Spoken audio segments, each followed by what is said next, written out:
আজি আমাৰ গোসাইনিচিনা প্ৰাইমাৰী কমিটিৰ অধীনস্থ গাঁওবিলাকৰ পৰা UPPL আৰু BJPৰ টোটেল 46টা ফেমিলিৰ পৰা গোটেই ফেমিলি মেম্বাৰ সহকাৰে তেখেতসকলে নিজৰ নিজৰ দলটো ত্যাগ কৰি আমাৰ দললৈ যোগদান কৰিছে। আৰু আজিৰ এই আমাৰ দলত যোগদান কৰিবৰ কাৰণে তেখেতসকলে যোজা চলোৱাটো গম পায়।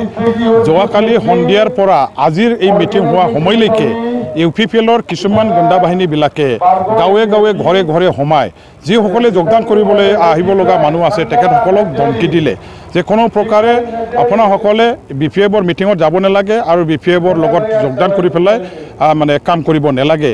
আৰু কোনোবাই যদি কাম কৰে BPF দললৈ গৈ পেলাই UPPL দলটো ত্যাগ কৰি তেখেতসকলৰ VMAY ঘৰটো কাটি দিয়া হ'ব, তেখেতসকলৰ ৰেচন কাৰ্ডটো কাটি দিয়া হ'ব আৰু অৰুণোদয় আঁচনিবিলাক চব মানে কাটি দিয়া হ'ব বুলি বিভিন্ন ধৰণৰ মানে ভয়ংকৰ ভাবুকি প্ৰদান কৰিলে।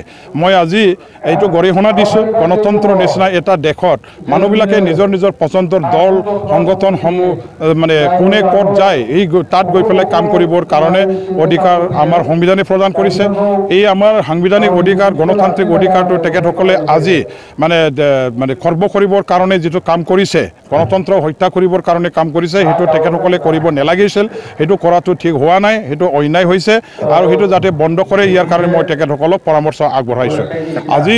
আজি আমাৰ গোসাইনিচিনা প্ৰাইমাৰী কমিটি আগৰ পৰাই শক্তিশালী এটা প্ৰাইমাৰী কমিটি হয় আৰু এই প্ৰাইমাৰী কমিটিৰ অধীনস্থ যিবিলাক আমাৰ ভোটাৰ আছে ৰাইজ আছে তেখেতসকলে সদায় BPFৰ লগতে আছিলে। যোৱা দিনবিলাকতো আমি BPF দলে ইয়াতে চবতকৈ বেছি ভোট পাইছিলোঁ, এইবাৰো আৰু বেছি আমি ভোট পাম। মানে খুবেই ভাল হৈছে। যিমান আছে এতিয়া মানে BPF দলৰে আছে, বেলেগ দলৰ আৰু এতিয়া ইয়াত বেটি নাই, সেইটো আমি আজিৰ পৰা স্পষ্টভাৱে ক'ব পাৰোঁ। তো আমাৰ BPF ৰাজনীতি দল হিচাপে দতমাতো আমি বিগত যোৱা 2005 পৰাই বহুত সক্ৰিয়ভাৱে আমি কাম কৰি আছে আৰু আজি আহি দিনন্দৈ আমাৰ BPF ৰাজনীতি দল হিচাপে দতমা স্পেচিয়েলি দতমা সমষ্টিখনৰ কথাটোৱে মই কৈছোঁ। আমাৰ দতমা সমষ্টিখনত আগতকৈ বহুত সক্ৰিয় হৈছে আহি থকা দিনত আৰু ইয়াতকৈ আমি